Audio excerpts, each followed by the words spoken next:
Salut à tous, j'espère que vous allez bien. Dans cette vidéo, on va voir les différences entre le Brésil et la France. J'ai vécu 34 ans en France, je suis français, je suis né à Paris et ça fait 2 ans et demi que je vis au Brésil et ça fait plus de 20 ans que je viens régulièrement au Brésil. Donc c'est un pays, une culture que je connais bien. On va essayer de comparer les deux et on va essayer de comprendre peut-être pourquoi d'un côté on va dire qu'il y a peut-être plus de dopés que de l'autre côté. On va voir aussi peut-être qu'est-ce que le dopage, etc., etc. Juste après la bande-annonce. Il n'y en a pas, bande-annonce. Ok, du coup, si vous êtes de passage sur Paris, nrfight.com. Si vous voulez vous entraîner avec nous, vous pouvez vous entraîner pour une semaine, un mois, 6 mois, un an. Il y a plein de disciplines et vous pouvez vous entraîner du lundi au dimanche, matin, midi, après-midi, soir de 6h à 22h. Et si vous voulez vous entraîner avec nous à distance de chez vous, quand vous êtes dans le métro, à Paris on passe des heures dans le métro, si on pouvait profiter de ce moment-là pour apprendre, fan de combat, vous avez plein de vidéos avec les meilleurs professeurs. Donc n'hésitez pas à aller checker ça, tous les liens sont dans la description. Ok. Du coup, avant de commencer, il y a juste un petit truc, là j'ai pensé au moment d'écrire un petit peu le scénario de la vidéo. Il y a deux trucs tout le temps qui me font rire quand... Bon voilà, au Brésil, la plupart ils s'en cachent pas des mecs qui prennent parce qu'en fait, on va dire que c'est pas dans la culture, mais en fait la vision de la vie est vraiment différente. En fait, un truc que je remarque énormément entre la France et le Brésil, c'est que en France, on accepte énormément les douleurs de la vie, on accepte le fait de vieillir. Alors ouais, il faut l'accepter, mais on va voir après comment les Brésiliens ils voient ça. On accepte le fait voilà, d'avoir mal. Je me rappelle, moi, ma femme, la première fois qu'elle était enceinte, donc le premier enfant, notre premier enfant, quand elle était enceinte, elle avait très très très très mal au ventre. Elle avait des grosses douleurs au ventre et en fait, on est allé aux urgences. On est arrivé là-bas. Et, et en fait, ils nous ont dit, enfin, ils n'avaient pas l'air d'être pressés. Et puis c'était bon, allez dans la salle d'attente et puis on arrivera. Et ma femme, elle était là, elle se tordait de douleur, quoi. Et en fait, personne n'avait l'air d'avoir trop de peine ou bon, s'en inquiéter. Et en fait, elle se tordait de douleur là. Allez, on est resté 1 heure, 2 heures dans la salle d'attente. Je suis parti redemander. Et au final, on a dû partir, quoi. Enfin, et comparé au Brésil, je vous donne du coup de l'autre côté ce qui s'est passé. Alors attention, ce n'est pas des généralités, c'est pas tout le temps comme ça, bien évidemment. Mais je vous donne un exemple, et c'est un exemple parmi beaucoup d'autres. Je ne vais pas tous vous les donner, ceux pour la France et ceux pour le Brésil. Je vous en prends juste un parmi beaucoup. On va dire que dans la majorité, c'est plutôt ça l'expérience que j'ai eue, qu'on a eue dans le rapport à la douleur. Alors qu'au Brésil, bah pareil, une fois, bon, ma femme est tombée malade. On est allé à l'hôpital, aux urgences. Et tout de suite reçu, tout de suite fait un examen, enfin essayer de savoir c'était quoi l'échelle de la douleur, comment elle avait mal et tout. Et tout de suite, en 5 minutes, ils lui ont donné tout de suite quelque chose contre la douleur parce qu'ils acceptent pas ça, ils veulent pas... Enfin, ils acceptent pas la douleur en fait. Ça me rappelle aussi, bon, ma maman est dentiste, donc je vois un petit peu aussi les dentistes. Et c'est vrai que les dentistes, ils te font mal. Bon, ma maman est très douce, elle fait ça très bien. Mais elle fait, les dentistes en général, ils vous font mal et puis bon bah ouais c'est pas grave, c'est comme ça. De toute façon ça fera mal. Alors que au Brésil, ça n'a rien à voir quoi. Il vient, il prend vraiment soin du patient et puis il essaie de faire en sorte que le patient il ait le moins mal possible quoi. Et ça c'est vraiment une différence le rapport à la douleur. Et du coup, ça va rejoindre l'aspect de la vieillesse. Quand on vieillit, notre corps, voilà, il change. On prend un peu de ventre, notre peau, elle est différente. On commence à avoir mal à des endroits qu'on n'avait pas mal quand on était jeune. Et en fait, en France, voilà, quand on discute avec les gens, c'est normal, quoi. Non, c'est comme ça, tu vieillis, il faut accepter. Tu auras plus de ventre, tu auras, je sais pas, ta peau, elle va être, je sais pas quoi. Et en fait, on a une certaine on accepte en fait la vieillesse, on accepte la douleur, alors qu'au Brésil, pas du tout quoi. Il y a vraiment cet aspect. Alors après, moi je connais très bien Rio, Rio est vraiment une ville à part dans le Brésil. Alors peut-être qu'aussi, c'est peut-être que quelque chose qu'on peut voir et retrouver donc à Rio. Mais quand j'échange avec les autres Brésiliens, ils ont un peu quand même cette même vision de la vie qui est de, bah non, ne pas accepter d'avoir mal.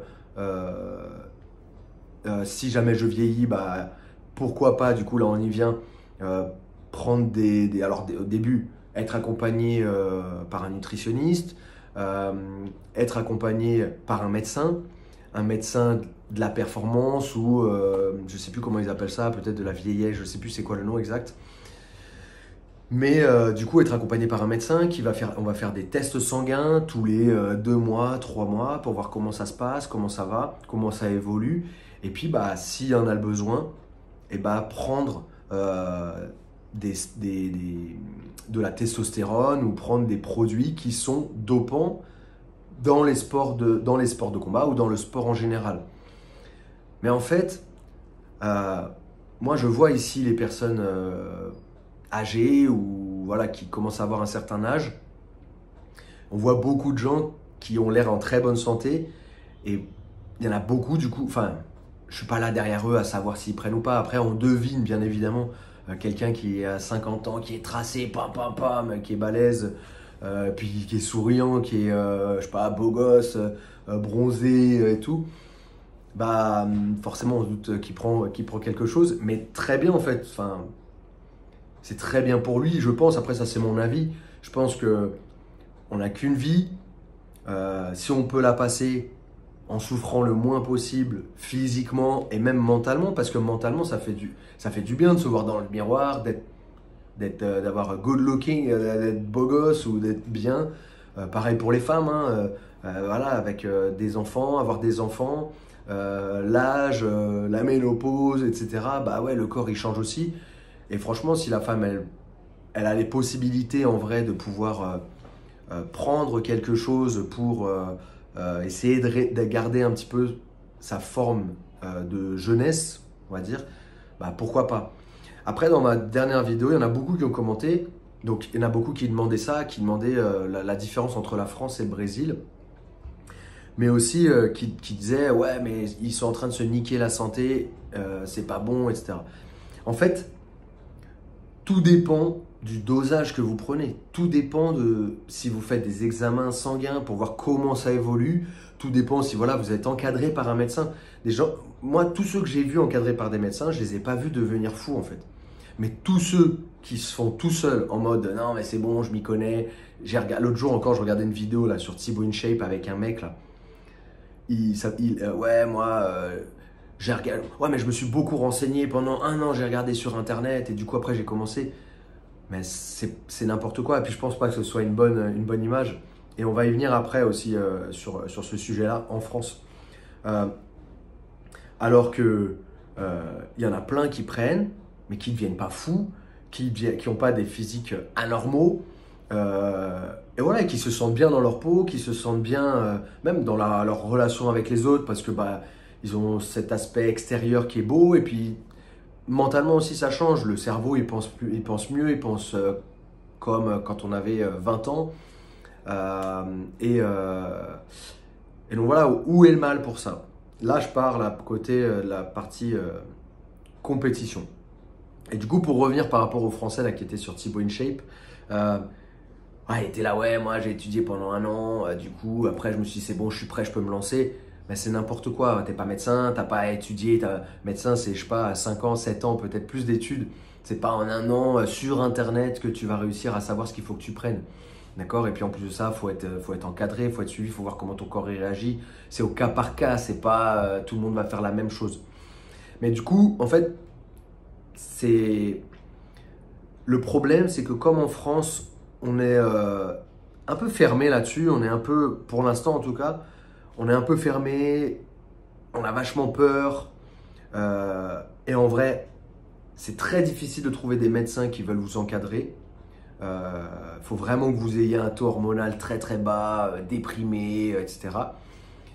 Et ben en fait, vous êtes obligé de le faire tout seul si vous voulez faire ça. Et ça, c'est la problématique. C'est un peu comme la problématique de l'avortement. Alors là, ça y est, il y a tout le monde qui va tomber dans les commentaires. La problème de l'avortement. J'avais vu une émission là sur la chaîne Le Monde, là sur YouTube. Je crois que c'était Le Monde ou je sais plus.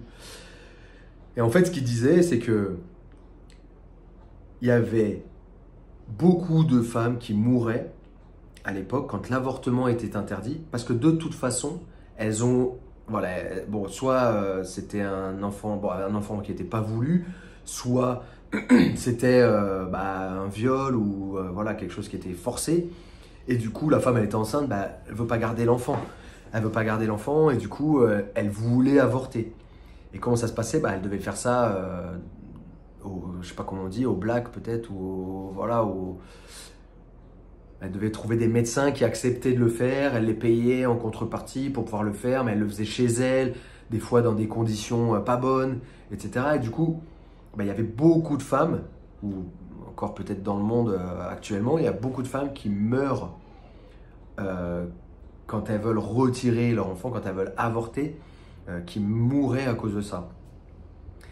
Alors qu'aujourd'hui, l'avortement est possible, jusqu'à, bon, je ne connais pas exactement le temps, jusqu'à combien, etc. Mais l'avortement est possible, du coup, il me semble qu'il y a beaucoup moins de femmes qui meurent de l'avortement, ou même il y en a peut-être plus du tout. Donc, ça montre que, en fait, à partir du moment où le peuple, où les gens, ils veulent quelque chose, ils vont l'obtenir. Et vaut mieux que ce soit encadré par des médecins, plutôt qu'ils ne le fassent tout seuls, chez eux, n'importe comment, parce que là, c'est pas bon du tout. Donc ça, c'est vraiment la différence, je trouve, entre le Brésil et la France. C'est que ici, en fait, c'est vraiment, tu veux faire ça, il n'y a pas de souci, tu peux faire. Je trouve que les gens, il n'y a pas trop de jugement, il n'y a pas... Chacun fait ce qu'il veut, en fait, avec son corps, et encore une fois, avec sa santé, mais tout dépend des dosages, quoi. En fait, on est tout le temps là en train de regarder ceux qui prennent comme des chevaux, qui prennent des trucs impossibles, en fait, qu'un être humain ne devrait pas prendre, mais ils prennent ça parce qu'ils veulent toujours plus et plus et plus et plus et plus et plus. Et en fait, c'est ces personnes-là qu'il faudrait encadrer, quoi. Et c'est ces personnes-là, peut-être qui donnent pas une bonne image de cette pratique-là. Alors que, encore une fois, au Brésil, c'est très très courant. Vous avez des médecins du sport ou médecins de la performance ou médecins de la vieillesse. Je ne sais plus c'est quoi exactement le terme. Médecin, je ne sais plus. Mais en gros, accompagnement durant la vie, quoi. Et ça, il y en a beaucoup au Brésil. Il y en a beaucoup et c'est très démocratisé. Et puis c'est limite tout le monde. Quand vous regardez un peu les combattants brésiliens, ils disent tous ah, mon médecin c'est lui, mon médecin c'est lui. Enfin, ah, merci à mon médecin. Ils ont tous un médecin en fait.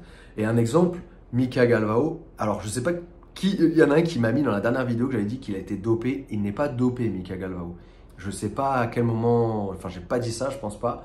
Peut-être que j'ai dit Galvao, André Galvao, mais j'ai pas dit Mika Galvao. Mika Galvao, il ne prend pas de produit, il ne prend rien. Par contre, il est encadré par un médecin. Et oui, il regarde son taux hormonal. Et d'ailleurs, son taux hormonal est trop bas par rapport à son âge. Et en fait, pourquoi? Qu'est-ce qu'ils se sont rendus compte? C'est que il s'entraînait trop. Il s'entraînait très tôt le matin, tard le soir, il dormait peu, il mangeait pas bien. Et du coup, c'est ce qu'ils essaient de réguler un peu depuis 1 an et demi, 2 ans. Voilà, c'est en discutant avec son papa que j'ai su tout ça. Mais vous voyez, du coup, déjà à 19 ans, enfin depuis déjà 2 ans, il est encadré. Voilà, on surveille, il surveille. Ils font des prises, des examens sanguins tous les 3 mois, 2 mois, 4 mois. Et du coup, ils regardent vraiment le taux de la testo et puis voir si c'est pas trop bas. Et si c'est trop bas, voir qu'est-ce qui va pas dans la vie pour essayer de faire en sorte que ça augmente. Mais à cet âge-là, il n'y a pas besoin de prendre en fait. Il n'y a pas besoin du tout de prendre. Du coup, je pense que c'est plus après 30 ans, 35 ans. Voilà, si on veut continuer à être un peu en forme et qu'on sent que... C'est surtout en fait, si on sent nous personnellement que notre forme physique elle diminue et qu'on veut garder à peu près la même forme physique ou qu'on veut continuer à être bien, pourquoi pas, il est où le mal? Enfin voilà, dites-moi un peu ce que vous en pensez aussi dans les commentaires parce que moi personnellement, par rapport à ça, ça me dérange pas. Moi, ce qui me dérange, c'est les mecs qui combattent et qui le disent pas en fait, qui disent pas, voilà, moi je prends des trucs, là on voit Wagner Rocha, alors c'est surtout Wagner Rocha qui s'exprime, je vois pas trop Cyborg, mais Wagner Rocha qui est un peu ouais, occupez-vous de vos affaires, je fais ce que je veux. Mais en fait la problématique dans tout ça, c'est que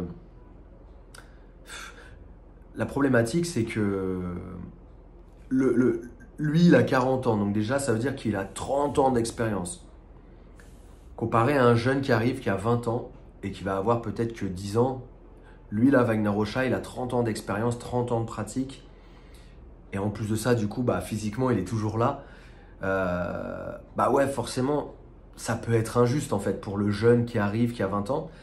Mais après, la question que je veux vous poser, et peut-être ça peut vous donner aussi des idées de réflexion, c'est est-ce que à terme, moi en fait je pense que à terme, ça va se démocratiser et que tout le monde pourra prendre et que tout le monde prendra, enfin tout le monde sera encadré par un médecin et que tout le monde prendra quelque chose. Et je pense que ça va se démocratiser et je pense que ça va complètement changer le sport. Et du coup, on verra beaucoup moins de jeunes arriver champions, mais on les verra beaucoup plus tard être champions. Pour terminer cette vidéo, je voudrais aussi vous parler d'un truc qui peut vous amener aussi à réfléchir différemment. C'est quel est l'objectif du sport? Alors, objectif du sport, bien évidemment, enfin voilà, c'est de voir qui est le meilleur, etc. Mais mis à part ça, personnellement, quel est l'objectif du sport de compétition? Bah, en fait, c'est de se tester et c'est de devenir une meilleure personne, tout simplement. C'est de devenir une meilleure personne, de se tester match après match, compétition après compétition, être mis sous pression, devoir faire un régime, devoir bien dormir, avoir une bonne hygiène de vie. Voilà, c'est se tester et essayer d'être une meilleure personne pour essayer de performer en compétition. Et peu importe le niveau. D'ailleurs, je recommande vraiment à tout le monde de faire de la compétition, peu importe l'âge que vous avez, peu importe le niveau que vous avez. Je vous conseille vraiment de faire de la compétition parce que c'est quelque chose qui va vous aider à vous mettre des objectifs sur le tatami et vous allez avoir envie vraiment de vous entraîner. Enfin, il y aura plus d'envie en fait dans votre entraînement. Et moi, je le vois, ceux qui font de la compétition et ceux qui en font pas. Bah, ceux qui font de la compétition, ils progressent beaucoup plus vite que ceux qui font pas de compétition. Et c'est pas parce qu'ils sont différents, c'est juste parce qu'ils se mettent des objectifs de compétition, de compétiteurs euh, sur le tatami. Donc ils sont focus et ils vont s'entraîner pour la compétition. Et donc c'est pour ça que je conseille à tout le monde de faire de la compétition parce que ça va vous aider à progresser plus vite en pratiquant. Et donc quel est l'objectif de la compétition? C'est, en tout cas la finalité, c'est de devenir une meilleure personne. C'est de devenir un meilleur combattant, de devenir que notre état d'esprit, notre mindset soit plus fort, on soit plus fort, on comprenne en fait quelle attitude on doit avoir par rapport à notre adversaire, par rapport à la vie, par rapport à notre entourage. Et donc au final, imaginez si les mecs ils prennent rien, bah ils vont devoir arrêter plus tôt que les autres, enfin plus tôt que prévu la compétition, qui est quelque chose qui nous élève dans la vie, alors que s'ils prennent quelque chose, bah, ils peuvent continuer plus longuement. Voilà. Alors après, il y a des questions, il y a des choses. Moi, je pense qu'on va arriver dans ça. On va arriver dans un moment où, de toute façon, on le voit. On commence ça parle de mettre des puces dans le cerveau pour améliorer notre réflexion, notre système cognitif, notre système de réflexion. On va penser, je pense, plus vite. On va penser mieux. Donc, il y a un côté un peu robotique, quoi. On va devenir des surhommes, des super-héros. Et je pense que ça existe déjà, le truc de prendre des produits et de s'améliorer physiquement, quoi, et de progresser physiquement malgré l'âge, de continuer à progresser malgré l'âge. Alors c'est possible, bien évidemment, mais avec les produits, c'est quand même beaucoup plus facile. Beaucoup plus facile. Ce qui me fait rire souvent, c'est quand on parle avec des gens qui prennent des produits, c'est ah, mais moi, je prends pas grand-chose, ou alors ah, ça fait pas tout. Ouais, ça fait pas tout, mais c'est quand même une grosse aide à la performance. Une grosse aide à la performance. Je sais, j'ai pas de pourcentage, mais je le vois bien. Je vais vous donner l'exemple, je vais vous donner une anecdote. Une fois, j'ai tourné avec un mec au Brésil. Ça faisait 6 mois qu'il pratiquait. Bon, moi, ça faisait déjà plus de 10 ans. Je tourne avec lui, bon bah, je le domine. Je le soumets plusieurs fois et il me fait rien, quoi. Et je le revois 2 mois plus tard. 2 mois plus tard. Et bon, bah, je tourne avec lui un peu de la même façon. Et là, il me soumet Enfin, en fait, il me prend en guillotine et de là, je commence à faire une sortie. Et lui, tout de suite, bam, il me part sur une clé de nuque, lutte à livrer style, et il me soumet. Et je fais, waouh, qu'est-ce qui s'est passé? Et en fait, il était beaucoup plus sûr de lui, beaucoup plus fort, et pas forcément plus technique, mais il arrivait à mieux exploiter ses connaissances, mieux exploiter ses techniques. Et bon, après, j'ai dû me venger, mais c'était beaucoup, beaucoup, beaucoup plus dur. Imaginez en 2 mois. Alors imaginez maintenant les mecs qui prennent pendant 10 ans.